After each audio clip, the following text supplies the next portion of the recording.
A couple of weeks ago, I did a review of the BMW R90T Racer. I called that a future classic and a rare and limited bike. And the reason I did that, because that bike had a very short lifespan. A production run of only 3 years, and then it was discontinued all of a sudden. I discussed in the episode why it was discontinued and if you'd like to see that, I'll blend that in at the end. But one of my subscribers and followers, he gave me a good heads up, and he mentioned a bike that has an even shorter lifespan. And thank you, Mr. Nadar. I did have a look at it. I did find one, and we're talking about the BMW R1200S. And this bike here has an even shorter lifespan. Only 2 years, 2006 and 2007. So let's have a look at this bike in more detail and go for a ride.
Now this BMW R1200S, it was the successor of the very successful R1100S that was produced from 1999 to 2005. And that also had a very famous one-make series, race series called the Boxer Cup. That raced between 1999 and 2004, even took part in the famous 200-mile Daytona race.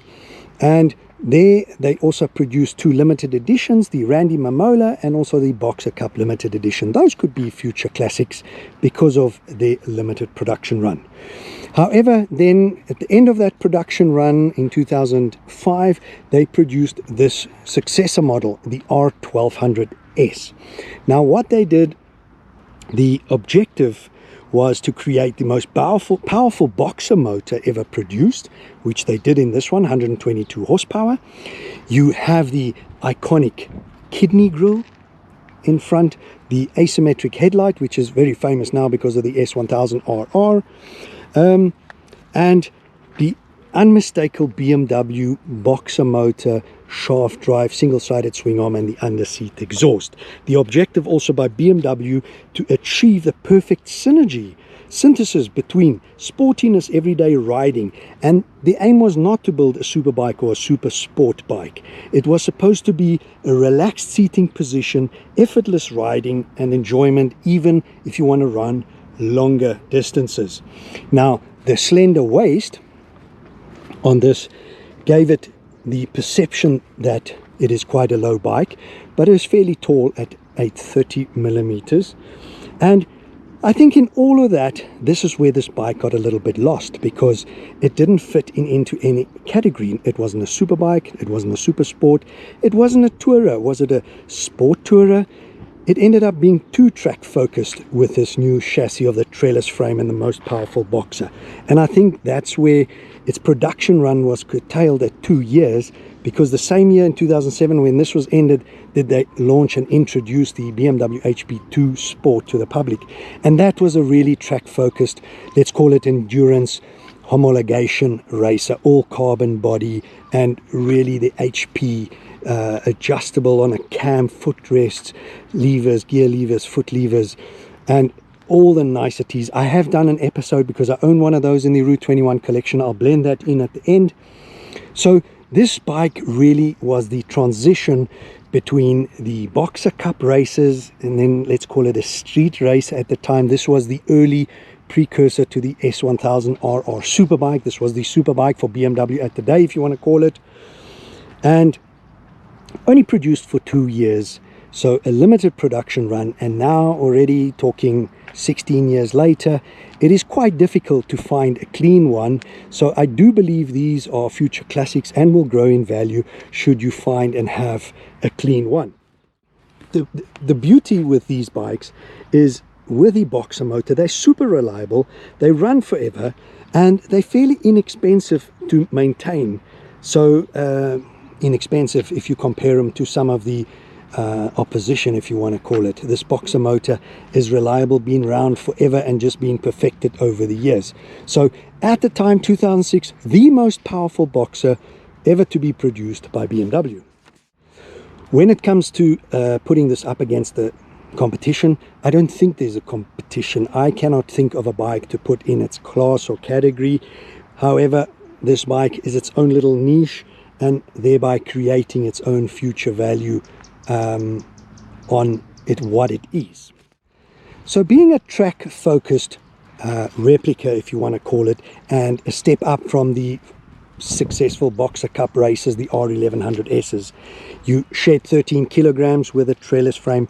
The motor is now 25% more powerful, and it's better handling, it's lighter, more powerful. You got more ground clearance with this fairing and the motor layout as it is, and its claimed 0 to 100 was 3.5 seconds. So you got some factory options to spec out on your weekend racer, and those options go like this. You could spec an Öhlins front and rear suspension, which this bike has been spec'd with. You could spec switchable ABS, lightweight Akrapovic exhaust under the seat. This one has been replaced by an aftermarket Dominator. I'll let you hear that now. That sounds stunning. You could have heated grips, solo tailpiece, tire pressure monitors, and a 6-inch rear rim to fit a 190 wide tire, which this bike has. And again, the success of this bike took it to the next level, being the HP2 Sport. Dry weight went right down to 178 kilograms. Horsepower went up to 128 horsepower, and that was a total weight saving of 30 kilograms from the original, this predecessor R1200S, and horsepower went up by 30 horsepower from the R1100 Boxer Cup races to the HP2 Sport. So this bike fits right in the middle, only produced for 2 years, limited. Try and find yourself a clean one, but let's have a look at the specs of this bike in more detail and the motor. So if we look at this motor, your traditional 1200 Boxer air and oil cooled, it is a 1170 flat Boxer motor. It's fuel injected and oil cooled, 4 valves, 2 spark plugs per piston, producing 122 horsepower at 8,250 RPM, 112 Newton meter at 6,800 RPM. To give you an idea, that is 110 or just over horsepower at the back wheel and 107 Newton meters at the rear wheel. Now it goes through a dry clutch 6-speed gearbox and traditional BMW shaft drive at the back. Chassis being trellis frame, your suspension, BMW front, traditional shower BMW telelever, preload adjustable, the rear being the BMW paralever adjustable on preload and rebound. Your wheels, 17-inch aluminium wheels, 17-inch front and back, shod with a 120, 180. This has the 190 option, and a really pretty rim, aluminium rim at the back. When it comes to your brakes, the front you have dual rotors, 320mm diameter 4-piston calipers times 2, a single disc at the back, 280mm, and a dual piston caliper there. The dry weight on this bike is 181 kilos, wet 221, tank capacity 17 liters, and the seat height, as mentioned earlier, 830 millimeters. Just having a quick look at the dash. This was pre-LED and rider modes and all of that. Very analog, old school. Quirky about this bike, you still had your indicators for turning right over here, your left turning indicator over here, and then your indicator cancelling over here. Quirky bike, indicators either side of the handlebars. And have a look at this narrow waist Boxer motor, big beefy tank, and tiny little screen, not a bubble fairing, double bubble. This is very sporty, very racer, but not classified as superbike. So I think what we're going to do, let's jump on, but before I do that, let me let you hear the sound of this motor. quickly fire up here.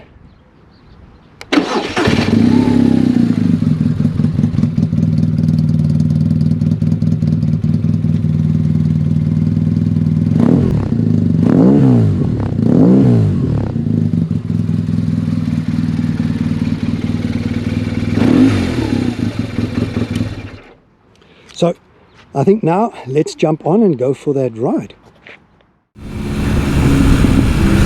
First impressions of this bike, definitely not a touring seating position. I can definitely feel it on my lower back. I am leaning forward in a very aggressive riding position, so after long periods in the saddle here, I will feel it in my lower back. So on the brakes, I can feel my wrists are taking all the weight, which is also not totally touring comfortable. But other than that, it is a fairly neutral position. And what I mean with that is that the slim waist of this bike, if we look down here where my legs hug the tank, it's quite slim, and that means I've got a good grip of the petrol tank with my thighs. Standing still here, as you can see, very tight over here, both feet flat, knees bent, and when I put my leg on the pegs, it tucks in under the tank quite nicely under the ridge. From the hip to the knee, my leg is slanting down, so comfortable. The ankles are under the bum but not too high so that I'll get cramps in the knees or the thighs. The thighs slanting down is relaxing. When the thighs are horizontal or parallel to the ground, that's when you start getting cramps over long distances. So good seating position, I would say, in a little bit of an attack mode, and that works quite well with this bike. Nice linear power, and pulls you. It pushes you back in the seat. You've got the monoposto seat with that bump at the back, so it pushes you back and stops you there. It is purely the slightly leaned forward attack position. When I'm riding like this, there's no weight on my wrists, but I do feel it in the lower back. The handlebars are in the traditional clip-on style, and typical to BMW solid build quality. This bike is 16 years old, 17 this year, being a 2006 model, and completely solid. Nothing is loose, nothing is sloppy. Even the clutch lever, if I show you this clutch lever, it's firm, really 4-finger pull. The brake lever, not sloppy, firm pull. It is progressive, no fade to the brakes. You can feel there's a decade of technology missing on this kind of bike versus what we're riding today. And this bike would do really well with a quick shifter, which wasn't the case in the day. But an aftermarket quick shifter on a bike like this would work magically. Other than that, the bike is absolutely stunning, very racy. If you look at the clocks, analog in speedo, tiny little rev counter on top with a small LCD display giving you time and your odo, top right giving you the gears. Let's focus on the on-ramp here. The rev count on top, chucking away.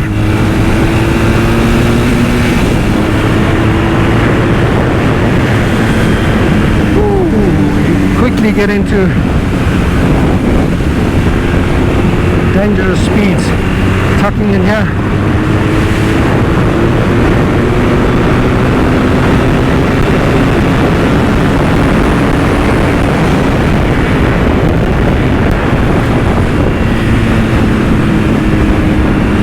Definitely a hardcore bike. It is stunning actually. This motor produces quite a few more vibrations to the new modern Boxer motors.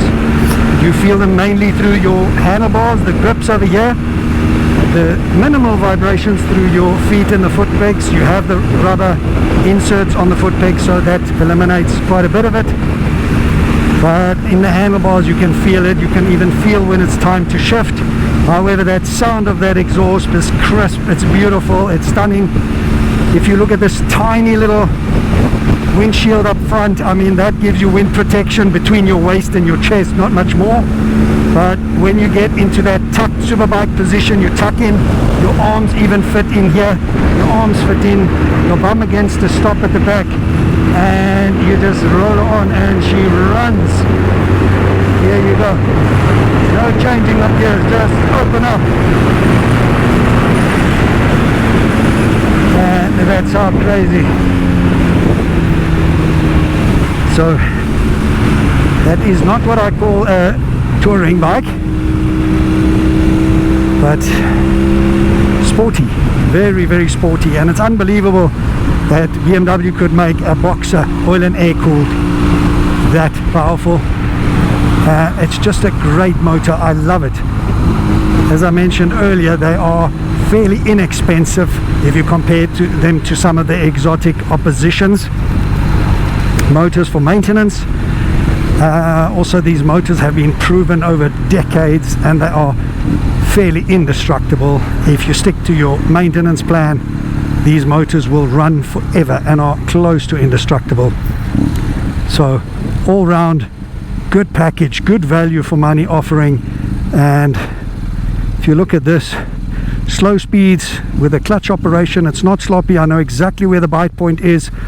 Good feel when letting it out where the bite point is. I can control it at lower speeds. Standing flat-footed. The center of gravity with this Boxer motor is low. The quirkiness, if I blip the throttle, you can see this bike rocks over to the right. Quirks of the Boxer motor, just I love it. It's what it's all about. BMW, the controls, the quirkiness of the indicators. Back in the day, if you look here on the right for right turn, if I want to turn left, that's where that lever is, and the indicator cancel lever is here on my right as well. So turn right, push on the right, turn left, push on the left, and cancel on the right. It is really quirky BMW. And you can see in traffic, slower speeds, good control. This is where you could, over long distances, get a little bit fatigued in the wrists and lower back. So at 6 foot, my height, not the ideal touring position. I wouldn't want to sit necessarily 2 to 3 hours touring in the seat, but rather give this to me at Kyle Army or SWAT Cops at a racetrack, and I'll use this as a track weapon. There I would be more than happy to see which would slide first, my knees or these pods of the Boxer motor, and just thrash it around a little bit and see what this old school bike has. Here, let's play a little bit lane splitting. The traffic lights are out as per the power problems in South Africa with the load shedding, and this is where bikes come in really handy. We work ourselves right to the front, and it's a nice way of testing this bike's capabilities of handling traffic and lane splitting. So look, if you're traveling to work and using this bike as a commuter, and you're on the road 1 hour in the morning and an hour in the evening on the way home, definitely possible and would not be uncomfortable. If you're riding fit like I am, ride regularly, it's not a problem. So you could use this bike as a commuter, and that was one of BMW's design briefs and objectives. It's to give riding pleasure and make it comfortable as a riding position. Compared to my GS, no, not as comfortable, but more than enough. I would, however, rather put this in a category not superbike but super sport. You remember the old days with the R6 and CBR 600s? Yes, a much bigger motor at 1170cc, but they weren't big monster super bikes in the R6 or CBR 600s Hondas. That was super sport category, so this would fit into that category. It is a very racy attack position. You want to hunch forward, you want to drop your elbows down either side of the tank, lean forward, crouch behind this tiny little screen. I mean, there's no double bubble screen here, there's nothing. You really have to put your chin on the petrol tank to tuck in. But as we saw, illegal speeds, we just about ran this bike off the clock. Very, very competent when it comes to performance on the motor. We ran it in the twisties earlier, when I'll admit I forgot to switch the camera on. I ran this bike in the twisties, and very competent and heaps of fun, this bike. And that's where I realized that this is a fantastic track weapon and a natural evolution from here to the HP2 Sport that I have. You can definitely feel and trace the lineage, and that's why I put this pretty much at the early stages of BMW's birthing a superbike in the S1000RR. So I would put a bike like this as the starting point of BMW's evolution into the superbike segment for 2010, and then going racing world superbike. This is a super sport with the traditional boxer motor and shaft drive. Unconventional, and that's why I say very much a niche bike. I enjoy it. I like these unicorn type bikes that are rare and unique. They tell a story. They are very important in the history of a manufacturer, and I think in BMW's history and evolution and design evolution going into superbike and sport bikes, this bike is a stepping stone from the R1100S to this R1200S, then the HP2 Sport as mentioned, and straight after that came the HP4, the inline 4-cylinder, and that was the first official traditional, as we know it, superbike. So this was a important stepping stone and evolutionary process for BMW to get there. So I appreciate this kind of technology and evolution, and the mere fact that this was only produced for 2 years, 2006, 2007, the numbers on the roads today, or the numbers still around today as clean examples, would be really limited and scarce. So I would put this, here we go, sorry, indicator on the right, clear the indicator over here. That takes a little bit of processing, but yes, it's an important milestone and stepping stone in that process. So a future classic, if you can find one. And another nugget of truth here, useless information, one of the factory colors was that red with the silver stripes in it, and here in South Africa that bike got the nickname as the Aquafresh bike. Aquafresh, the toothpaste with the stripes in it. That's interesting, useless fact.